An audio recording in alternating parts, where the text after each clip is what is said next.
Hello, everybody. I apologize for not having made a video for a couple weeks. I had three different conferences in October, so it was really a busy time. Hard to do stuff like this when I'm planning to be on the road a lot. But I am done traveling for the year, as far as I know. And I realized I had not recorded anything for a while, so I wanted to share something. And specifically, I have been spending the last couple of weeks looking at generative AI, just like half the planet for the most part. I have been following it, like I assume most developers have, mainly as a consumer. So playing with Chat GPT, playing with Adobe Firefly, but not really as a developer. Primary reason for that is that the Chat GPT API requires a monthly subscription. And I don't think that's bad at all, but I'm cheap. So I did not want to put any money out. By the way, if you're watching this and you want to see me blog about the Chat GPT APIs and you want to fund that, please do. I will absolutely give it a shot. I'm absolutely very early in my exploration of this space, just kind of testing things out and seeing what's available. A few weeks ago, I saw the announcement from Google about their PaLM 2 offering, and I'm not sure if that's Palm or PaLM. I haven't actually heard it talked about. I've just read it. I've just been calling it Palm 2 or just Palm.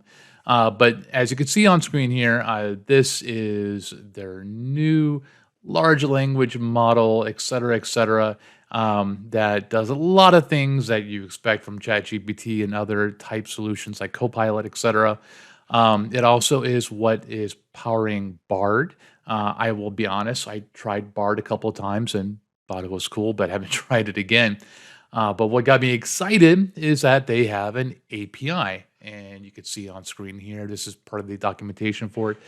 Um, and I was able to play with this for free. Now, please take that with a huge grain of salt. I am not exactly sure what their pricing is for this particular API. I've heard it's free while it's being introduced. Um, I know that I am playing with it a lot. I'm not pushing anything to production. I'm not like building a web app that makes use of it and putting it out on the internet for everyone to try because I'm not sure. That being said, as someone who's already had a Google uh, developer account with a credit card attached to it, I was able to create a key and start playing and actually build things and do a couple blog posts, etc. And I checked my building console today, and I'm still at 0 cents. So take that with a grain of salt. All I know is that I was able to open it up, play with it, run some code, and not get a bill, which I really appreciate it. So by the way, I'll be sharing all these URLs in the video description when I post this, so you can have it as well. But what I want to point out is that once you sign up and get access to the Palm API, one of the tools that you get access to is MakerSuite. And you can see it on screen here. MakerSuite lets you try out prompts and see responses along with other things as well. You could save prompts. You see I have a couple of here on the left-hand menu. But I was just really impressed by how quick it was to get into this and start testing things out. So let me show you just a few quick examples of this. So I'm going to click Create on Text Prompt.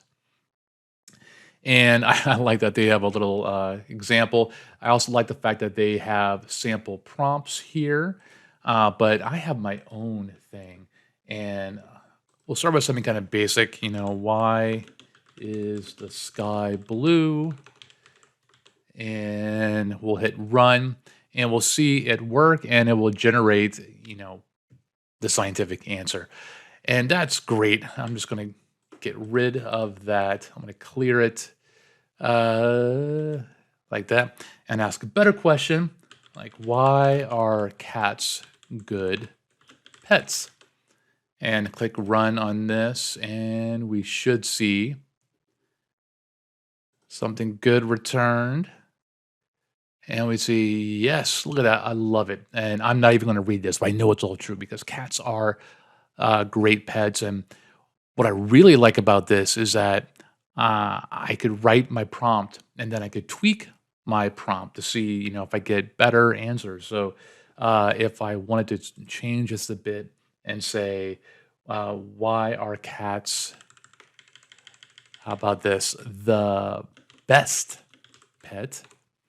And run that again, and we'll probably get something a little bit different, I assume. It's a very opinionated question, but I like it.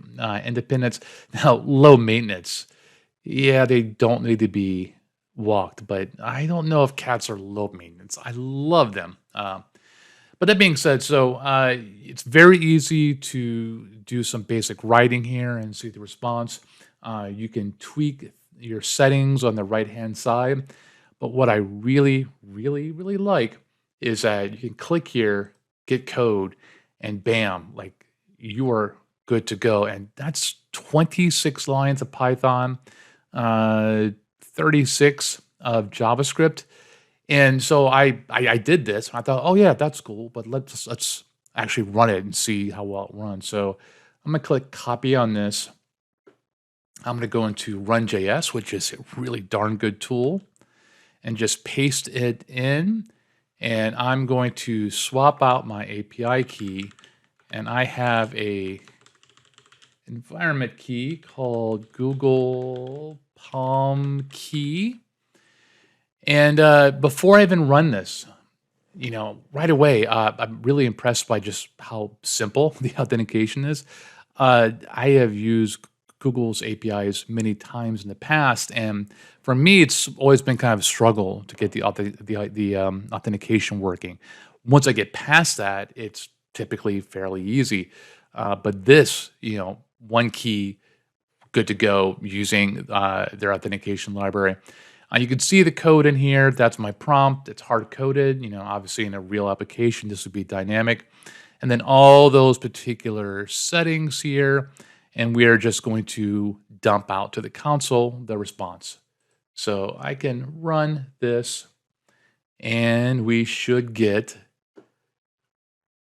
a big, nice response. So one thing, the output is what you saw on screen. That's the string that you would use. I love the fact that it also has these cool safety ratings here. So you could do some filtering here. So like if you fail some particular safety rating, don't show the user. But I copied. I then kind of rambled on for a minute about the code and stuff, but really outside of just switching out the API key to a real key, I was up and running like immediately. Again, this just makes me really darn happy. This is great. And I could tweak the prompt in here. I could go back to MakerSuite.